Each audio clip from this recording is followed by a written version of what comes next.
So welcome back to another episode, and today I'm going to talk about all the reasons why I'm interested in buying Pokémon Sword and Shield on the Nintendo Switch. Now, this is a game that is not light in controversy, that is for sure, because there has been so much controversy since it got announced, and it's really the first time I've seen the Pokemon fan base completely broken into two camps. One camp is like, you know what, I'm gonna get this game, and then the other camp is like, no, there's some things that really frustrate us. The Pokédex, by not being able to bring the past Pokemon characters into the new game. The reused animation on characters, when Game Freak said, you know what, it's too tough to animate all of the characters, and people are saying, no, the animation's always been like this. How can this be so hard? You're using the same animation that you used in the 3DS games. And also, there's another bit of controversy as well about the frame rate of the game, where I can't comment on that. I have not played the game personally. I've just seen it running in videos. And besides all of those things, and I definitely understand that they are frustrating for a lot of hardcore fans out there, for me, I'm kind of like a middle-of-the-road fan. My first Pokemon game was Sapphire, and I had such a great time playing this back when I was 28 years old. I had my Game Boy SP, and I thought this was absolutely fantastic.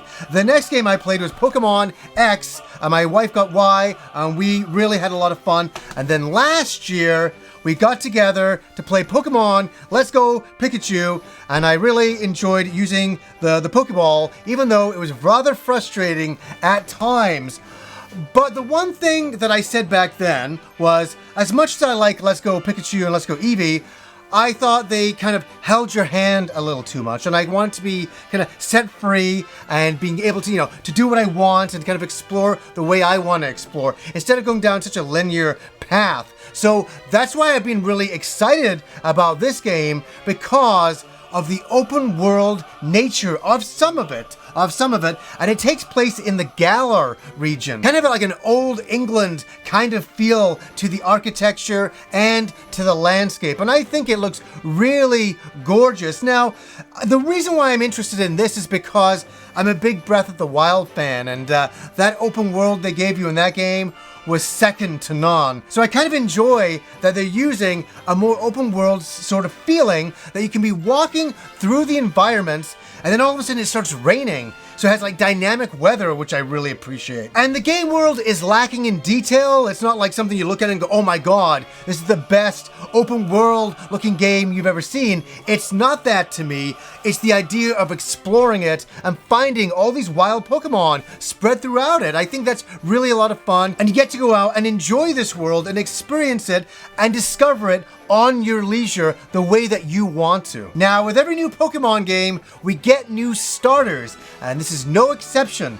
And when they revealed the new characters, I fell in love with one character in particular, and I'm like, this will be my main starting character, and that is Scorbunny. I thought this character was incredible looking, and I was just like, this is the kind of character that I want to take forward throughout the game. The other thing that I'm looking forward to is the character customization, and there's a lot of options here. I really like that. You can also buy new outfits and things like that, but you can make the character look any way that you want, so you can completely customize it with your own unique look. Now, the problem I'm having is that I want to play this game day one, but my wife wants to play it day one as well, so I know that the character is going to look exactly like Kim in the first 5 minutes of the game, which is not a bad thing, but I don't have control over that, sadly. Thanks, Kim. I'm also liking the look of the rival team called Yell, and why I like them so much is their aesthetic, how they look.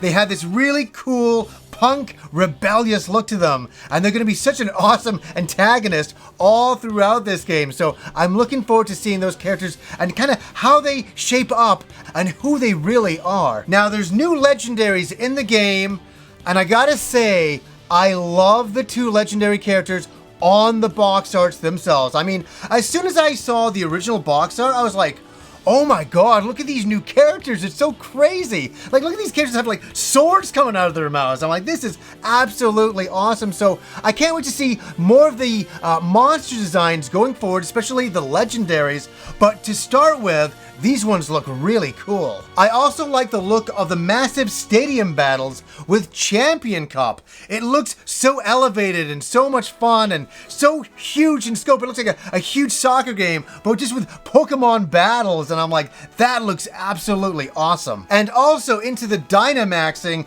where you take your Pokemon and blow them up into gigantic form and have them battling. It's kind of like, it reminds me of like a Godzilla style of battle at that point, with these huge creatures going at it.